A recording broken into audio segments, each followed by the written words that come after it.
So much has happened since we yelled, "That's a wrap" on my last ANW submission video. And when we last left off, I was still a father of 2 incredible kids and a husband to an impossibly loving wife.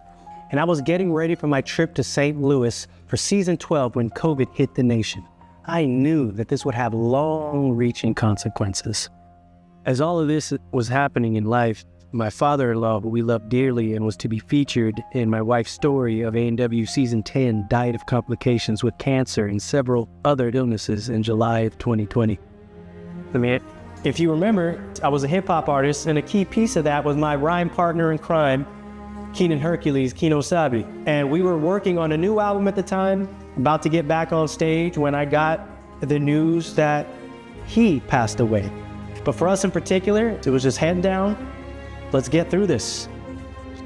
Head down allowed us to see what was most important in life, and it did eventually allow us to start experiencing some positives with the new house. We had an opportunity to build our ninja life back up in this HOA-free property, and that's exactly what we did. And we got to training immediately. It was the very first course that we were running. Once the gym was done, I would have fallen an obstacle that I've done hundreds of times before, and I felt that explosion in a millisecond of time. I just felt that like a balloon. I knew that there was no other option but surgery. And when I got it, I was on my way to repairing.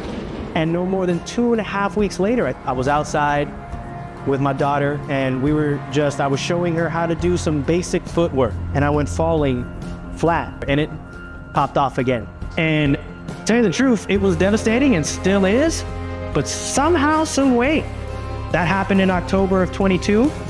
And by the summer of 23, I was stronger than ever. And before I knew it, I was the strongest ninja I had ever been. And seeing that, I knew that, this wasn't gonna take me down. And I knew that I could get back to Ninja Warrior. I got the training again for competition, and I went and I won my first WNL competition back. And I knew in that comp, I felt the nerves, they were gone. I felt the arm, it was strong. You know what I'm saying? So now, Ninja Warrior 17, it's time, bro. I am back. But life has now shown me that, bro, you went through all this, man. Ain't no buzzard, ain't no starting bell, ain't nothing going to scare you to the point where you're frozen. You can't be who you are. You can't be that Richie Infinite. That's what you are. It's infinite. Not Richie Zero, it's Richie Infinite. Now I got that passion. Now I got that understanding. Now I'm ready to hit that buzzer. Let's go.